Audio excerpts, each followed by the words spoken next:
Isn't it good to be home today? It is. So I want to wish everybody a good morning, and thank you all the brothers for coming here today on this gorgeous but a little wet and damp day. My name is Paul Starcher. I'm from the class of 2009, Bethany class of 2009, and today I'm excited that we're unveiling this gorgeous plaque for the Phi chapter's founders ceremony. So today is a day of celebration, not just for our 100th anniversary as a fraternal organization, but also our presence in this place that is very dear to our hearts, and especially in these hallowed corridors where we had classes and numerous events in Old Main, or up in Academic Parlor. And just to let you know, Academic Parlor is unlocked. If you want to venture up there after the ceremony, please do. But it's great to be back in this environment. Bethany is already 83 years old when Phi Chapter was founded here. And just look at the opportunities that this institution has provided to all of us. So, I mean, it's really, we are all at where we're at today because of this place and what it gave us, the professors we had, and what we learned here. So,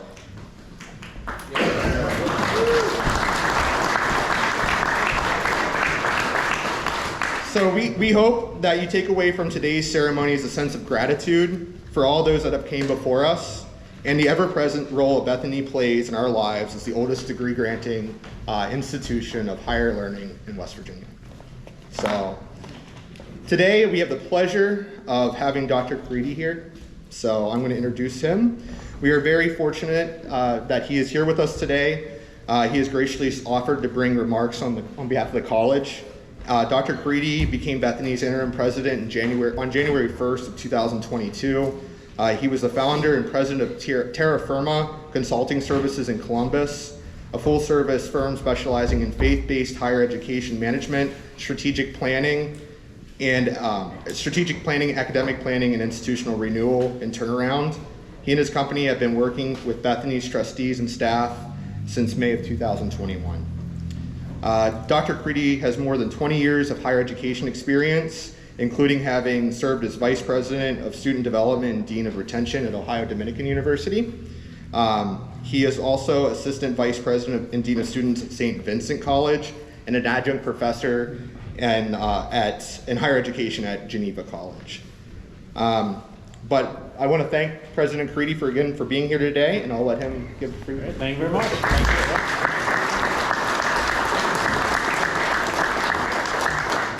Well, welcome everybody, and thanks for that nice introduction, because as I had an opportunity to meet many of you this morning, you said, hey, you're that guy that drives around on a golf cart and goes up to these young co-eds asking them if they want to answer some questions. I said, well, there's actually more to me than that. That's a little bit. At any rate, welcome home, everybody.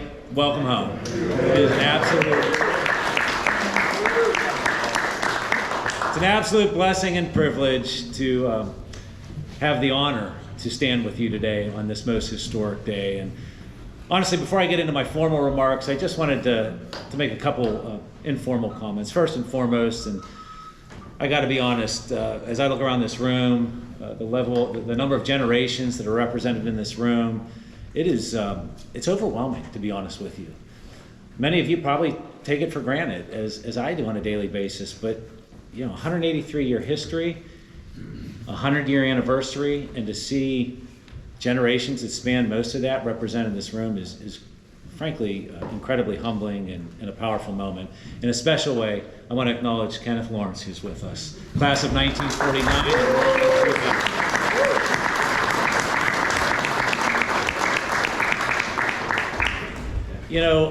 I understand this morning they gave a few updates on the state of the college. I'm not going to spend any time really speaking about the state of the college, but just rest assured the state of the college is doing well. It is doing well. It has certainly had its challenges, like much of higher education has had, but we are on the right path, and we're very excited about our campaign, Build for a Lifetime, and we are on the right trajectory. And we're on that right trajectory because many of the people that are in this room today, and so I'm grateful for your support.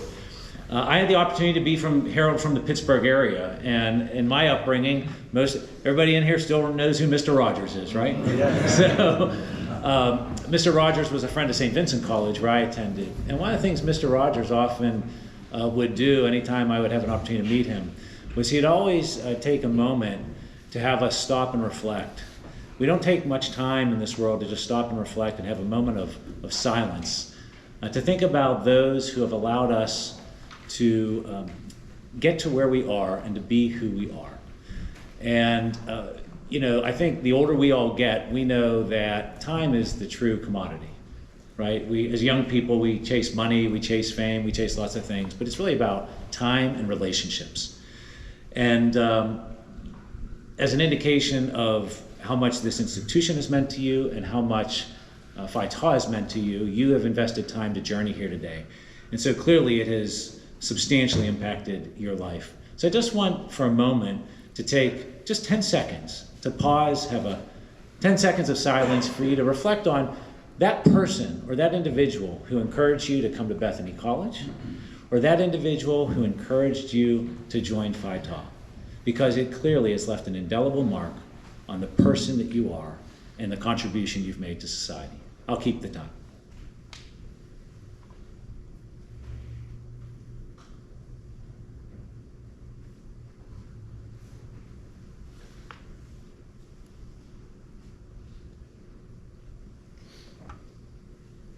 May we keep those individuals and their families in our thoughts and prayers. And now, let me make a few formal remarks.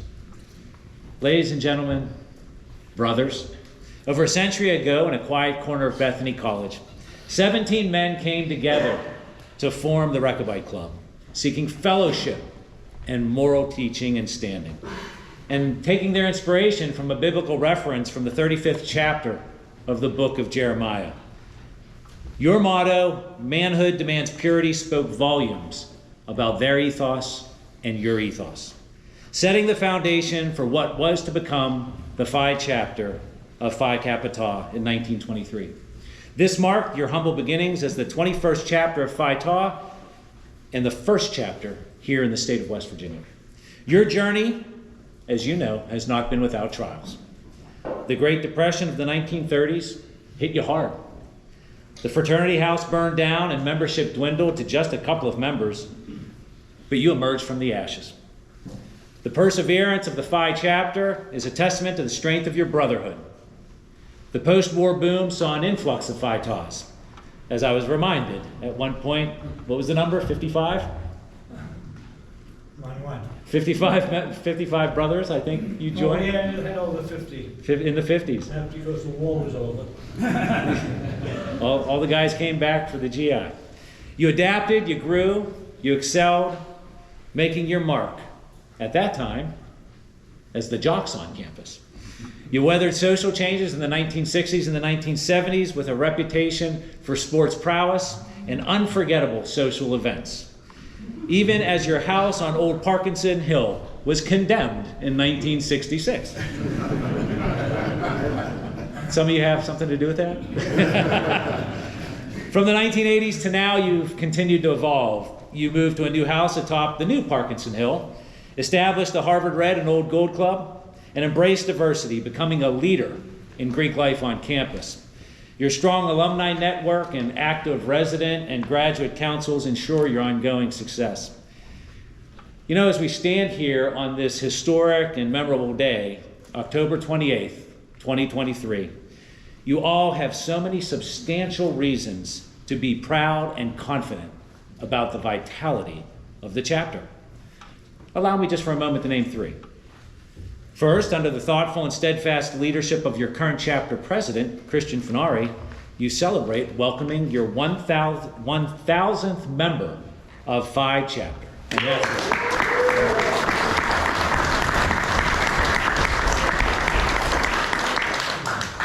secondly, in recent years, the Phi Taus have been the perennial winners of the Smart Cup, recognizing the Greek organization with the highest GPA.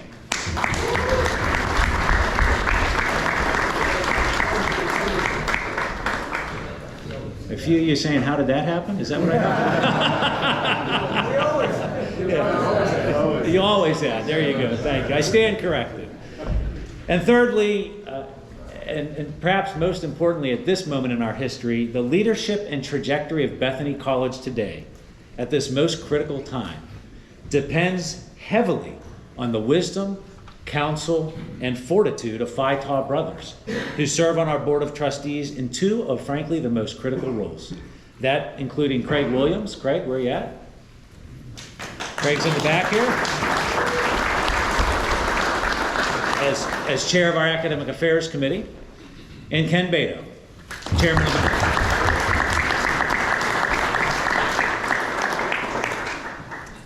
As we all know, the fraternity has always been more than just membership and social events. Our students today strive to uphold the values of brotherhood, scholarship, leadership, and service. All those values were instilled, of course, by your founder. Throughout the years, you have made significant contributions to Bethany College. You've done that in the surrounding community and through various philanthropic events and volunteer projects. Brothers today take pride in their members' academic achievements and the leadership positions that they hold on our campus. Many of you with us today have gone on to make incredible impacts on our society and on our world, fully embodying the spirit of Phi Kappa Tau, and frankly making us so very darn proud to count you as Bethanians. Your history is one of resilience, adaptation, and endurance. As you look back on your 100 years, I'm positive that you don't just see a fraternity, you of course see family. And the core values that bind your brotherhood and values, we at Bethany College, frankly, we both want them and we need them for a second century. And so we are proud, frankly, to be collaborating very closely with the Phi Grad Council. And I understand this morning it was announced our recent partnership, the Second Century Fund, to collaborate very closely and thoughtfully in a leadership way to make sure the chapter continues not only to persist, but to thrive for generations to come.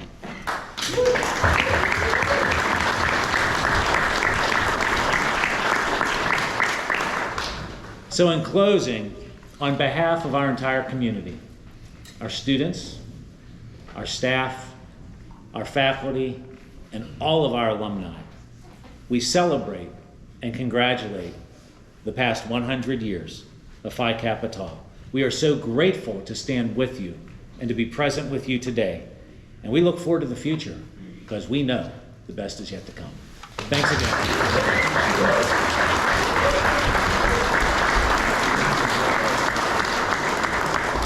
Thank you, President Grady, for being here today and taking your time to be with us. It's an honor. So, 100 years ago yesterday, 24 men became the founding members of Phi Kappa Tau here at Phi Chapter. Here to honor and to remember the founders of Phi Chapter in the ceremony are three brothers of various ages, representing all here today. Please welcome Resident Counsel Walker Mosley, 2025, will graduate in 2025, and Graduate Council members Chris Berry, 86, and Timothy Smith, 78.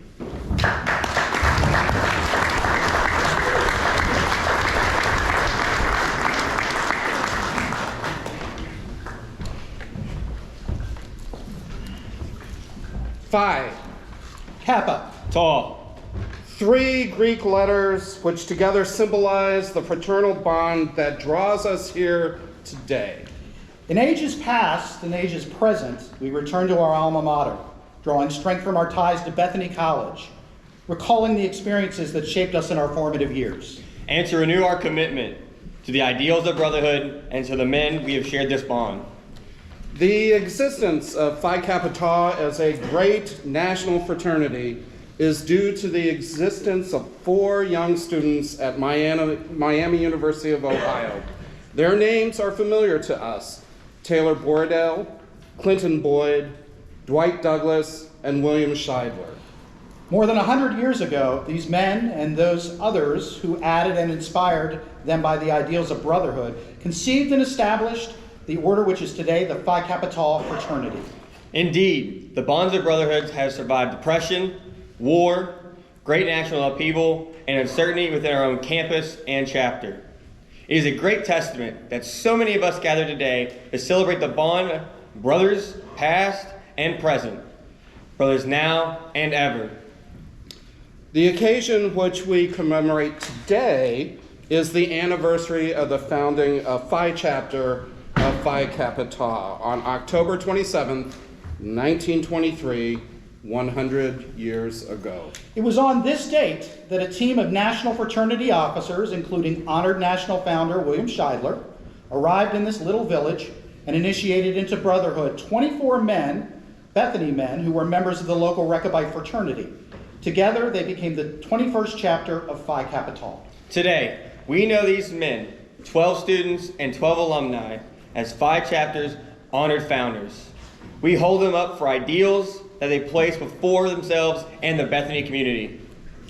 We thank them for selflessly seeking to create something that was better than who they were as individuals.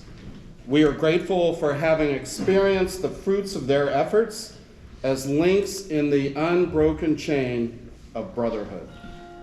But fittingly, this is tempered by the realization that they no longer walk among us, and that we cannot know the full measure of the pride that they took in the mark of distinction of becoming Bethany's first Phi Taus.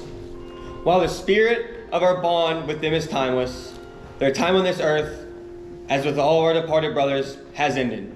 Hear now the words of Aeschylus: "Rejoice, O young men, in thy youth, and let thy hearts cheer thee in days of thy youth, and walk in the ways of thine heart, in the sight of thine eyes.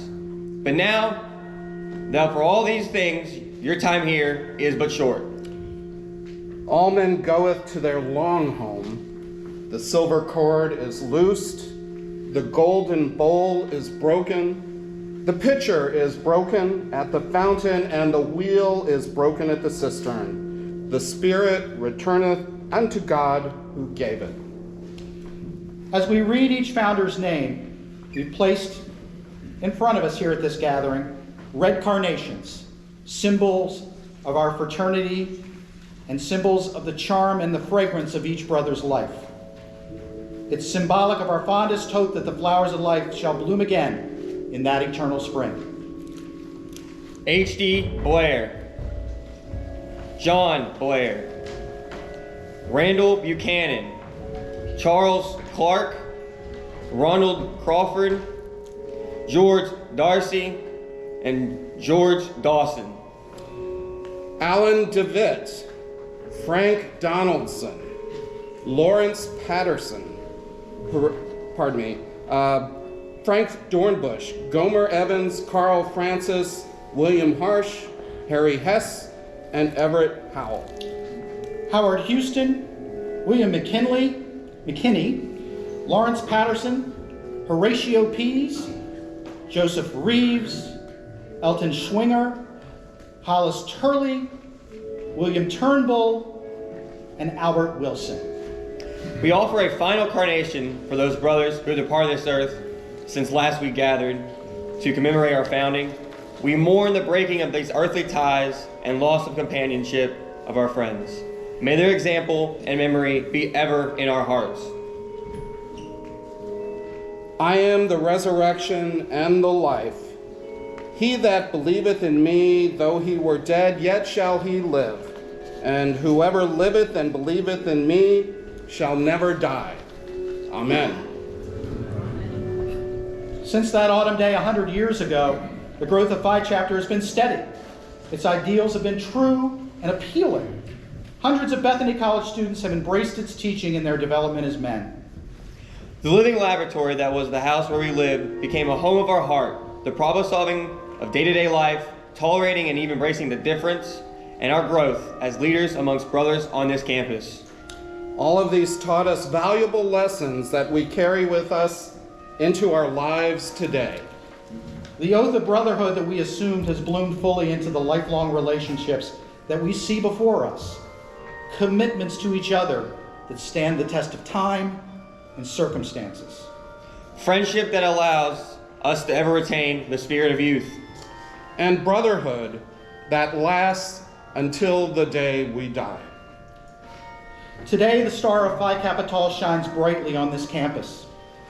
Many of the men among us today have just begun their lifelong journey of brotherhood.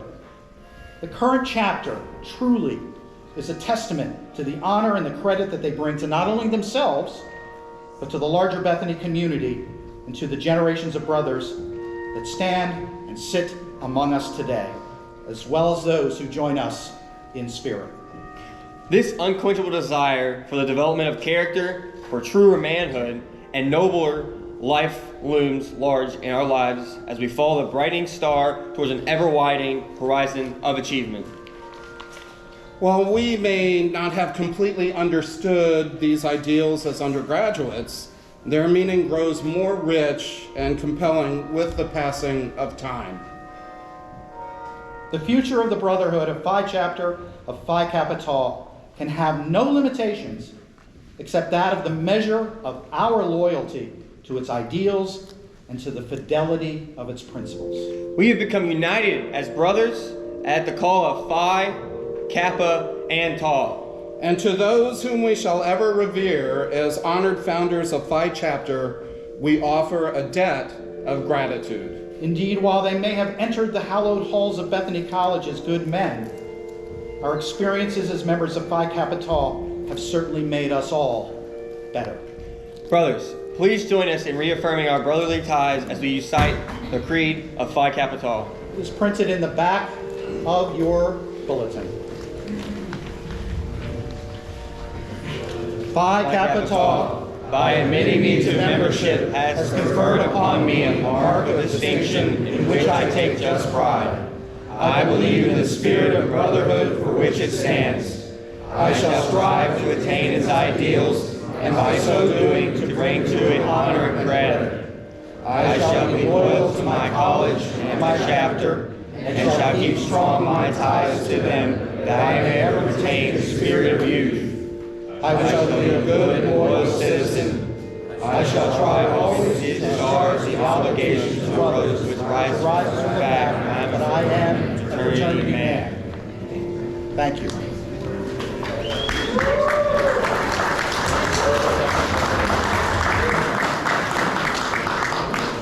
Okay, who wrote it? Roland Maxwell. Thank you, Roland. I'd like to offer some remarks on this day. I think Dick Meese is having a good laugh right now by having the carillon go off at this time. But I'll try and speak over the music, which is appropriate because we all love that music so much. I want to thank Tim and Walker for allowing us to recall not only our founders, but the words that echo in our ears that we just recited, some of us for our whole lives, that I may ever retain the spirit of youth, being loyal to my college and my chapter. We are brothers now and ever. In just a few minutes, we're going to unveil a long-awaited plaque on this very familiar corridor. But before we get there, it's important that we pause, as we have for the last few minutes and for a few minutes more. Pause the pomp and circumstance of the weekend to do as David Byrne once did as he was letting the days go by. Ask ourselves, you may ask yourself, how did I get here? How did we get here? Phi Chapter is and has been many things, but for the next few minutes, allow Phi Chapter to be, as President Caridi, you are where did he go? Right next to me. You dovetail perfectly into what I want to kind of talk about here. Think about it in terms of scaling heights, facing adversity, and also having fun. Now, if you were here on the Bethany campus in 1923, a lot of this would be here. Old Main, obviously, it's 165 years old this year. Pendleton Heights, we all know, has been here for a good long time. Phillips Hall, what used to be called the Irvin Gym, which is now the Johnson Phillips Arts Center. But everything else wouldn't have been here. Maybe Cochran Hall, which was a dormitory down the hill. It helps really to picture that. To make it further difficult, I want to take you back from not 1923, but as President Caridi said, to 1910. Because that was the origin of the group that we all know as the Rechabite Club. Before Cochran Hall down there was finished, there was a premium on living quarters for male students here at Bethany. Sound familiar? The Rechabite Club was born out of a desire, according to their constitution, to afford the benefits of fellowship and association to young men of character and purpose, at the same time providing at minimal expense board and lodging to those members who so desire. It was a club It was a place to live. But here's what maybe you don't know. And this is where there's a theme to our story, the connection between a physical house and the fraternity story. So let's be clear. The Rechabites were a social club, not a fraternity. They lived in a 7-room house down in town, somewhere, I don't know where. And in the year 1910, they had 18 members and a house mother. Yes, a house mother who cooked and did things for them. Room and board was $4 per week. You say, oh, easy peasy, right? In today's dollars, that is $120 a week. So they had to come up with some money. Any member who did not pay was subject to immediate expulsion from the club. You don't pay, you don't stay.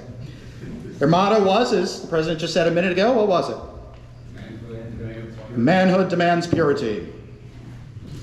So, lest you not confuse them with anything, understand this. The Rechabites were actually a small club that was part of a larger national movement of the International Order of Rechabites, nearly 1 million strong in this country. They were part of the temperance movement prior to prohibition. You're doing the same thing I found when I found that out. And my good friend Mr. Sayers gave me a book called Drink, which is it's a fascinating book, by the way.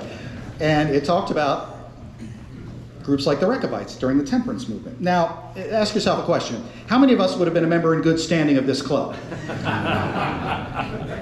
You're a liar.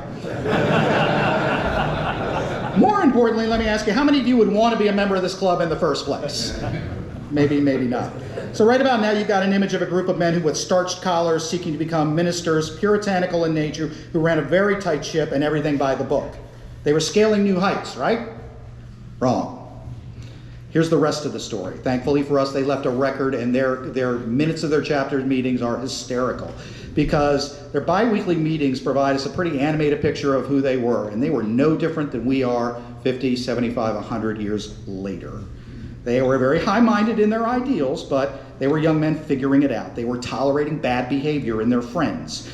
They were getting into trouble with the college every now and again. Some examples. In 1916, the minutes of a particular meeting detailed discussions about food disappearing in the house. One meeting, literally they talked for 27 minutes about the milk disappearing from the refrigerator.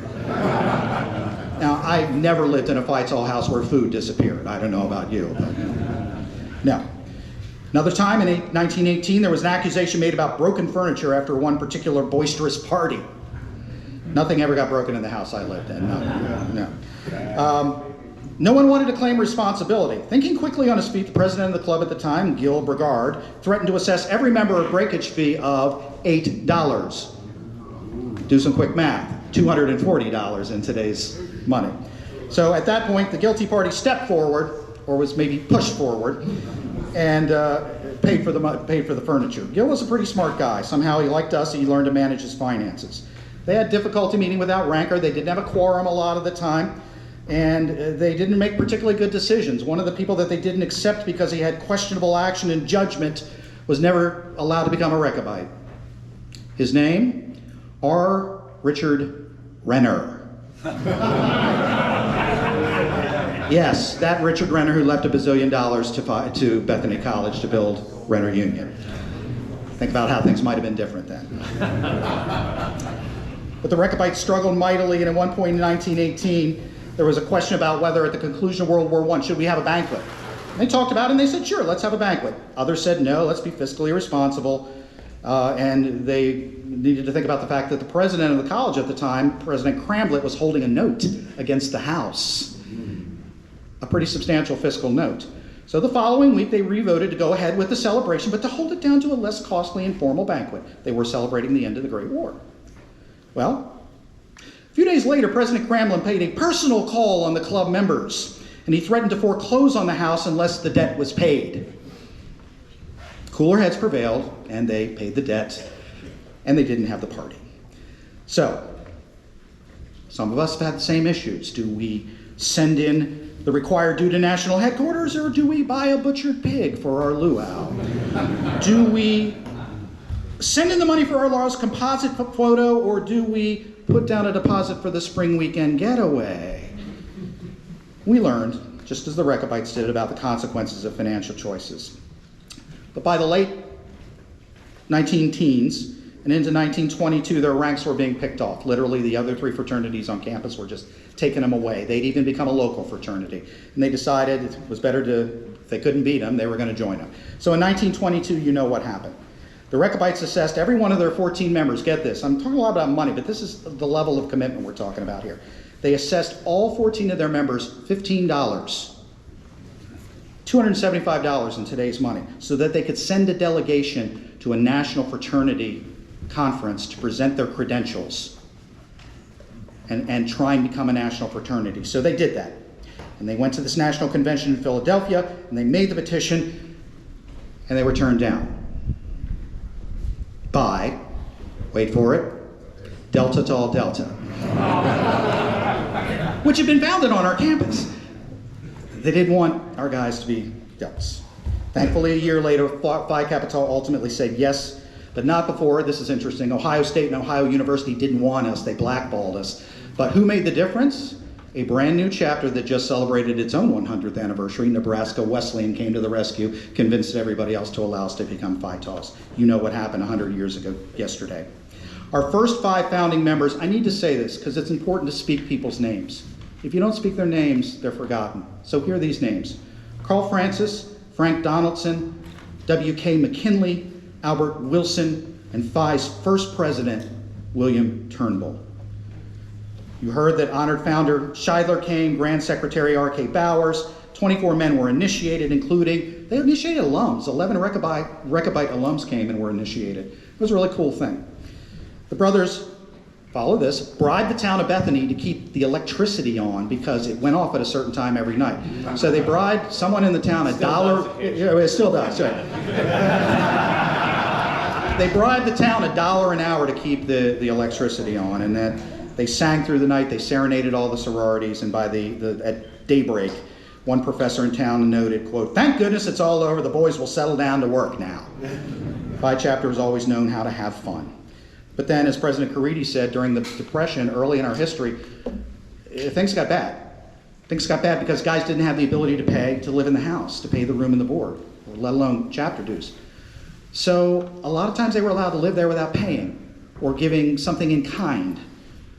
And then disaster really struck, and the house burned down in 1937, not completely to the ground, but enough that it was uninhabitable. And you know what that means. You don't have a fraternity house in 1937, you don't have a fraternity. So right before the war broke out, you had a young man emerge who was one of our founding fathers. Hear this name. His name was George Virgil Dawson. He went by Ike. Ike was an officer at the Wheeling Bank and Trust. In 1938, a year after the house burned down, he convinced the National Fraternity to loan Phi Chapter $1,500. And then he took out a personal loan from his employer for $2,000, which in today's dollars would be $43,000. And he oversaw the rebuilding of the Phi Tau house. And then he set out on a letter writing campaign to talk to all the brothers who had not been able to pay during the Depression. And he wrote some very interesting letters. Very kind, very, very, very inviting, but very firm. You made a commitment to this organization, now pay it. And you know what happened next. World War II broke out. And as we said, we got down to 2 brothers at one point in 1943. 2 brothers. In stepped George Ike Dawson again, because he had rebuilt the house. It was a decent house at that point. And what did he do? He very shrewdly negotiated a contract entered a memo of understanding with Bethany College. And he leased the house out to women Bethanians, and kept it afloat until after World War II. That is pretty amazing, to take that level of responsibility.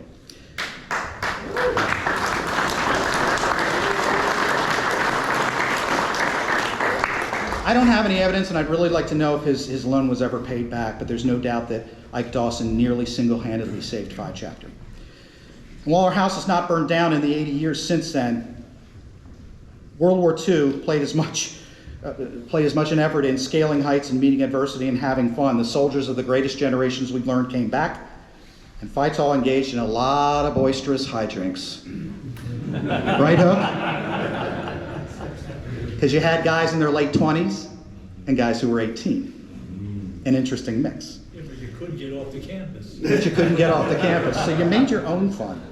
And in the ensuing years, we overcame adversity. Our house was condemned. We moved to Old Perkison Hill. In the earlies, they afforded us the opportunity to move to New Perkison Hill. Our numbers went down. Our numbers went up. The Vietnam era was particularly hard on our chapter. It was a complete anti-establishment period. And then enter two people. And they are here today. And we need to point them out. Bob Carter, where is it, Bob? He left? Nope, he's right there. And who was the other person? Dave Cortez. And Dave was older. Those two, in 1974, we had a homemade composite, literally, like we made our own composite. It had 12 guys on it. The next year we took, I don't know what the number is, 22, and the following year another 24. So if you look at the composites in the late 70s, we're at 50 and 60 strong.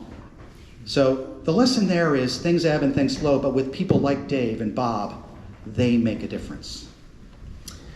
And on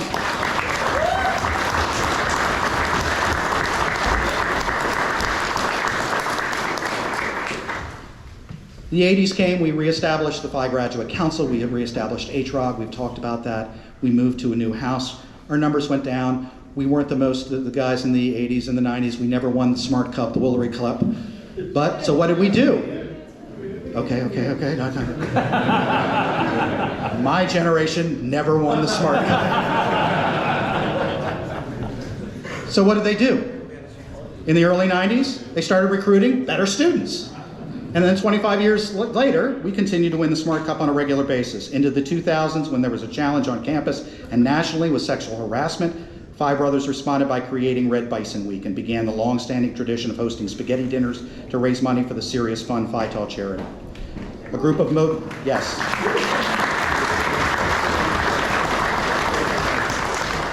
And this is one that I'm particularly proud of. A group of motivated brothers in the mid-aughts led Phi Chapter to great heights by winning the Maxwell Trophy in 2004, recognizing Phi Kappa Tau, National Phi Kappa Tau's most outstanding chapter. That was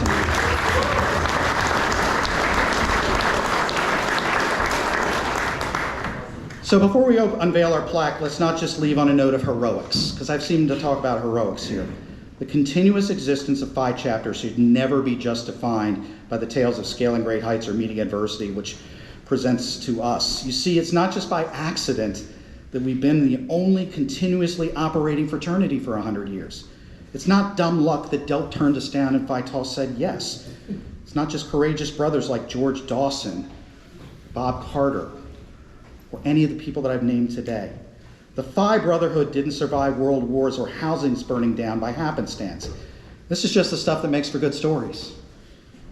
But we have been 1,000 brothers strong for 100 years. So allow me to close with a message for our resident council. This is for you guys, our newest members, because everybody who's a graduate here would attest to this being among the true essence of Phi Chapter.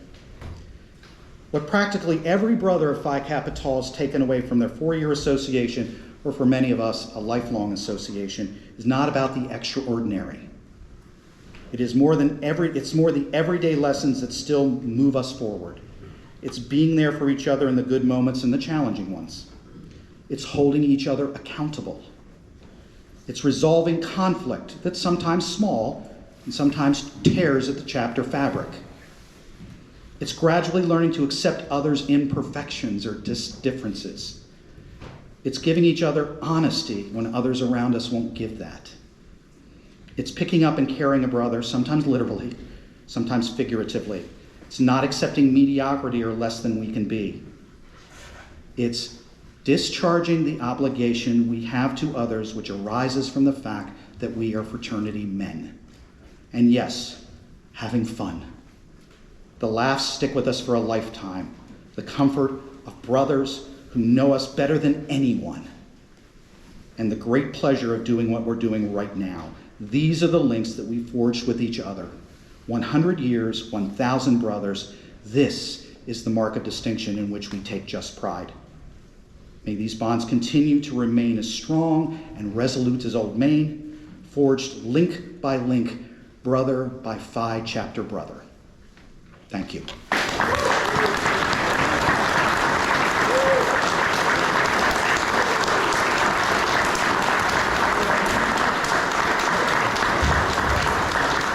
Paul, where's Paul?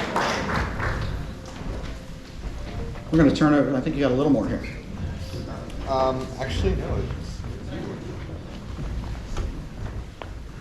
It's me, as if you weren't tired of my voice. And now the moment many of you have been waiting for a long time. The creation of the Centennial Plaque was sponsored, as you'll find out here in a minute, by some other folks. Here to present the plaque to Bethany College is the president of the Harvard Red and Old Gold Club, Michael Holsworth, class of '99, and Phi Chapter Centennial Reunion chairperson and past Phi Kappa Tau national president, Greg Heilmeyer, class of '89. Take it away, guys.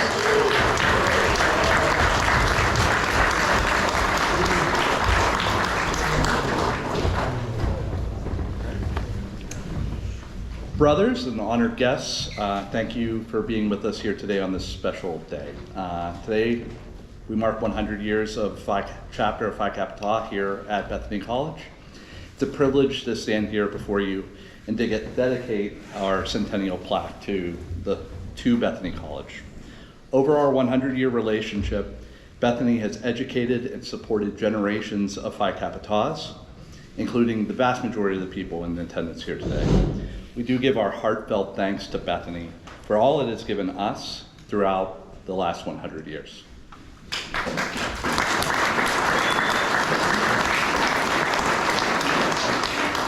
The other side of that relationship is what Phi Kappa Tau has provided to Bethany College. From student leaders to engaged alumni, Phi Taus have been an integral part of Bethany College community for the last 100 years. It's this type of engagement and involvement that make Bethany College a very special place and Phi Kappa Tau a very special organization. So in recognition of this long-standing and beneficial relationship, the Harvard Red and Old Gold Club would like to present the Centennial Plaque to Bethany College. Thank you for a wonderful 100 years. And I think we're all looking forward to what the second century of partnership will bring. Thank you.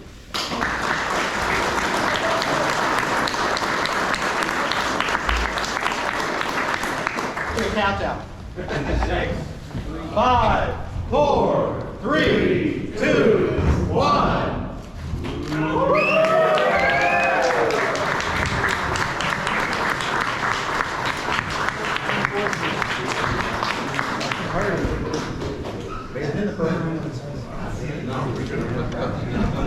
Yes. So the wording, you all get a chance to see in a second. We're next to the betas. We'll survive. Take a look at the wording. It's very meaningful, but it's also printed in your bulletin if you want to take a look at what the plaque actually says. All right? Anything else you guys want to add? With that, we conclude our ceremony, but we would like to do one last thing to honor Bethany College. We would like to sing the Bethany College alma mater, which is also printed on the back of your program. Here we go.